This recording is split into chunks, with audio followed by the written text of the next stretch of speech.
What's up guys, Brian with SoCo Customs, and today we've got another unique build for you. This time it's a 2019 Ford F-250. It came in pre-lifted with a lot of work already done to it, and we added the SoCo touch to it. This vehicle came in on a 4-inch lift kit and 40s. This customer had done the Fender Kit from Fab 4s to get that extra clearance that he needed. It did come in with the wheel and tire package already on it, so I can't speak too much to the sizing or anything of that nature, but these wheels are the Archon Caesar. They are a true directional, so they're going to have a different set for both sides of the truck. This customer wanted to do the 8-inch BDS 4-link kit. We pulled the old lift kit out of there. This kit did come with new leaf springs, so you do need to make sure that you've got your factory blocks to put underneath the new leaf springs. That'll make sure that you're not rear high on the truck.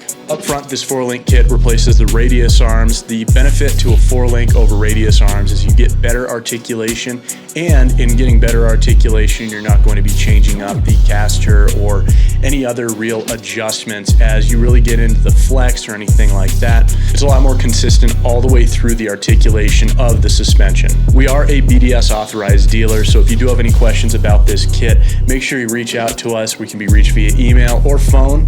But in the meantime, give this video a thumbs up, give us a subscribe, give us a follow, and we're gonna see you in the next video.